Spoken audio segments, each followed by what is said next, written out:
Hi and welcome. You're listening to the X22 Report. My name is Dave and this is episode 1721 and today's date is November 20th, 2018, and the title of the episode is Plan Working Perfectly. Look what the establishment just did to try to save the Fed. Now, before we get started, we all know the stock market has been on fire lately with the Trump economy. Bob Kudla and the good folks at TradeGeniusAcademy.com are looking to train you on how to weather the storm and make money. Their proprietary algorithms are making their customers insane profits every day with cryptocurrency, binary options, and or ETF stock signals. Here are two trades as an example. Trade Genius Academy is offering 50% off their specials, and any purchase comes with a free 30-minute personal coaching session with the man himself, Bob Kudla. Check out TradeGeniusAcademy.com and tell them that X22 sent you. Let's get into the economic collapse financial news. Now, at this point, the plan is working perfectly. Now, yesterday, we talked about how the Wall Street Journal, how Jim Cramer the other day, they're all telling the Fed to, hey, slow down. Let's not raise the rates too quickly. Let's wait and see. Now, there's only one reason they would say this, because they know what happens when you raise rates and you continually raise rates. In an economy, that's a complete illusion. The economy breaks down. They're already seeing it. We're already seeing it in real estate. We're already seeing it with corporations. We're already seeing it in retail, and it's not going to help the situation. Remember, this has been planned. Now, something very interesting came out of CNBC with Reuters. They did this poll, and we'll be talking about that in just a minute, which really confirms the entire plan, where now they're very nervous, and they don't know what to do, but they fell into the trap that Trump, the Patriots, set, and it's completely amazing. Now, we understand we're heading into the holiday season, and the mainstream media is out there saying that it's going to be a fantastic holiday season. We also need to remember that the FICO scores were adjusted. More people are getting credit cards. More people are going to be putting their purchases on debt, using debt instruments. And this isn't a sign of prosperity. This is a sign of, wow, I can get another credit card. I have another $2,000, $3,000, $4,000, $5,000, $10,000, and I can go out and purchase goods to make myself feel good. But later on, you have to pay this off one way or another. And this is where delinquencies come in. And it really shoots up right after holidays.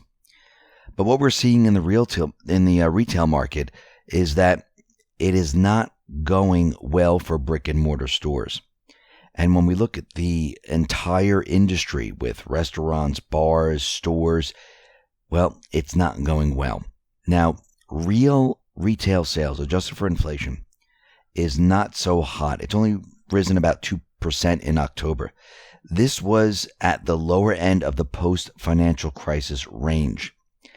Online sales, well, that is soaring right now. Now, remember, online sales, it's pretty new. I mean, it started to take off around 2014, 2013, around that area. So the only place e-commerce has to go is up, because more and more business will create an online presence. More and more businesses will sell online, and we're going to see online move up. The problem here is that the online businesses, they are moving up, but it's not taking the place of the brick and mortar stores that are coming down. I mean, department stores right now, they plunged 36%. And if you look at online sales, that has gone up 14%. So we're missing something here. And there's a lot of stores that are closing. Bon-Ton stores, Nordstrom, JCPenney, Sears. You know, many of these stores are going bankrupt. Toys R Us doesn't even exist anymore. Many stores after this holiday season are not going to exist. And what happens when these stores close? We have a lot of retail space open. Malls are struggling right now, and it's very, very difficult for them. And what we're seeing is that the people, even though the statistical numbers, the stock market, GDP, and unemployment and the rest, those look fantastic, the everyday person is still feeling the pain. Yes, we got some tax relief, but we need to remember something very, very important here. We are still in a central bank system. Trump the patriots can't come in and say, hey, you know something? I know we have 21 trillion worth of debt, and that's going to continually rise. We know the global economy has hundreds of trillions worth of debt, and we're just going to make things better. It's completely impossible. This is why businesses go bankrupt when they have too much debt. It's the same thing for countries. Actually, there's no difference whatsoever. I know they want you to think there's a difference, but there really isn't. It's just a credit card that they keep borrowing money off of. And at a certain point, when not enough people are working, when there's not enough revenue coming into the government, when there's too many entitlement programs, when there's just too much of everything, something has to give. And Trump and the Patriots, they know this. They know eventually this system will give out.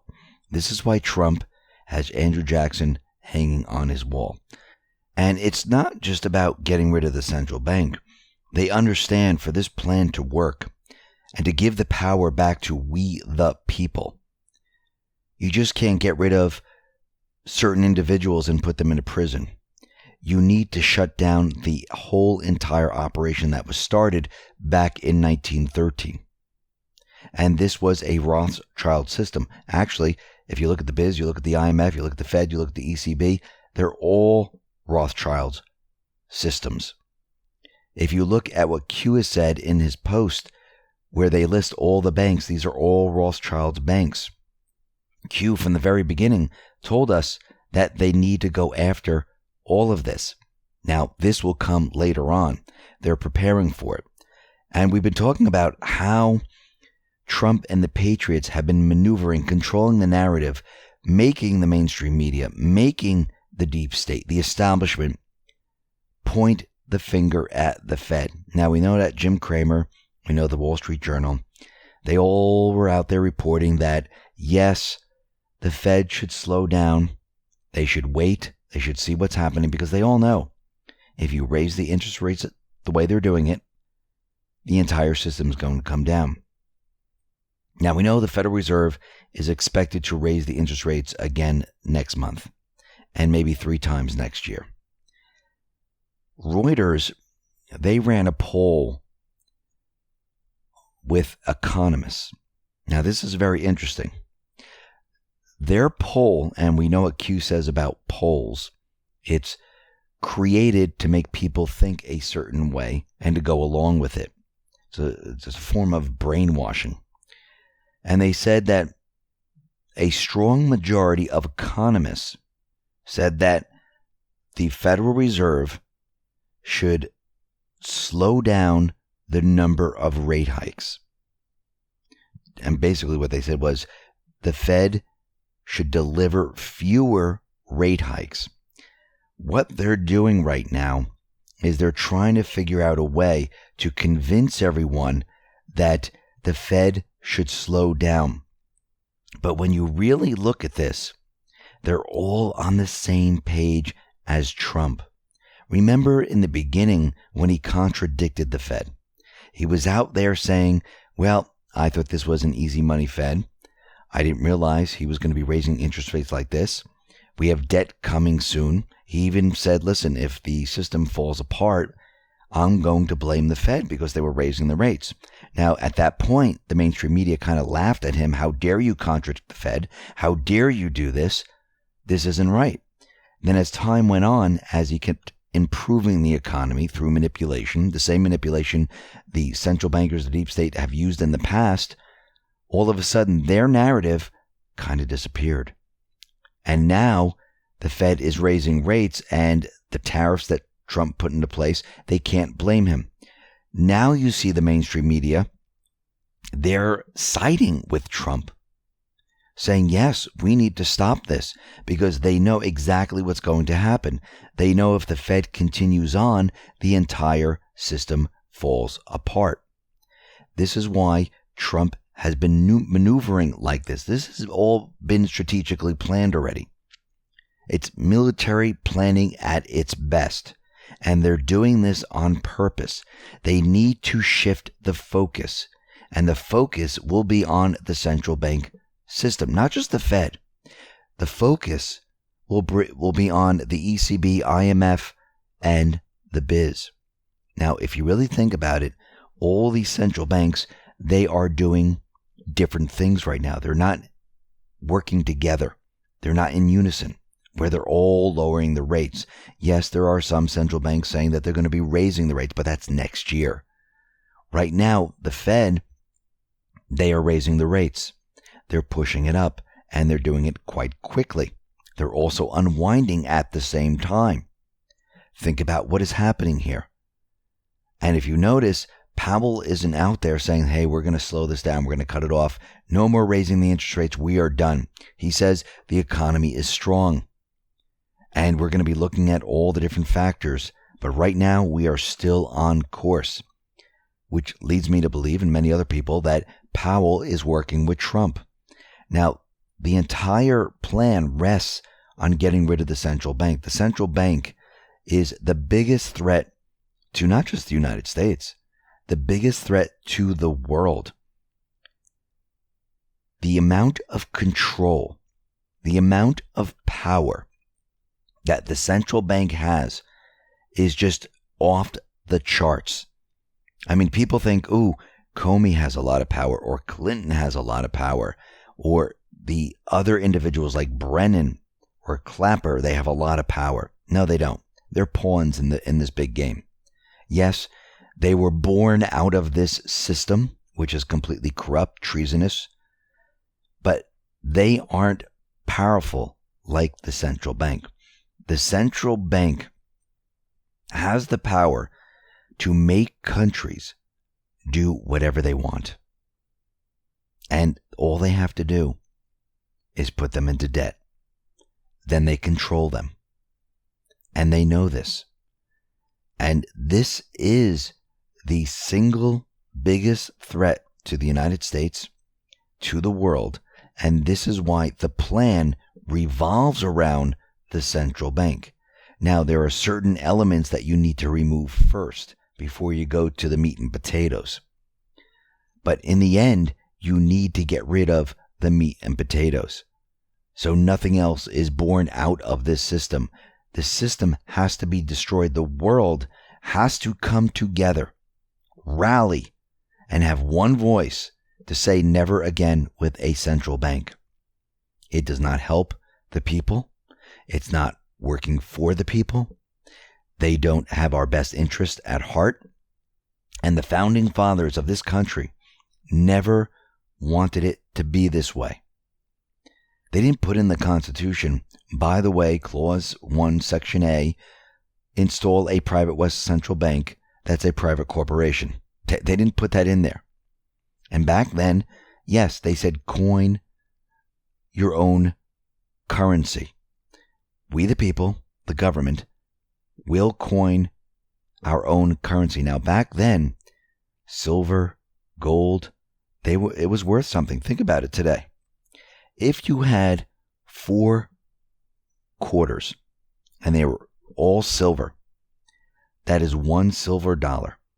Those 4 quarters, they're not equal to a dollar, a Federal Reserve dollar. In real money, those 4 quarters that are silver, and if you had them before 1964, that would be worth, if you go with what the price of silver is today, it would be worth, $12 to $14 each coin. So 4 times, say $14, doesn't round off to 15. 15 times 4, those 4 quarters would be $60 in today's terms. Think about that for a second. If you had gold and you were dealing with a quarter of gold and you had 4 gold quarters, no, it wouldn't. It would be under the central bank. It would be worth 1 central bank dollar because they don't count gold as money. They'll just look at it as 25 cents, 25 cents, 25 cents. But if you look at those together, that would be worth $1,200. The founding fathers wanted us to have real money. They didn't want paper and ink, which devalued every single day to almost nothing, where you see everything that you work for completely disappear. I mean, if you go back in time, you used to be able to walk around, and I'm talking about before the central bank, with 5, 10, 15 cents in your pocket, and you are able to buy a lot. What can you buy with 5, 10, 15 cents today? Nothing. So right now, the biggest threat is the central bank system. Trump, the Patriots, they know we need to return to a real money system without a private Western central bank, a system that the people can control. There's no interest attached when we create this currency. So there's checks and balances. And that's where this plan is headed. Listen, everyone, thanks a lot for listening. Be well, be safe, and especially be prepared. Thanks a lot.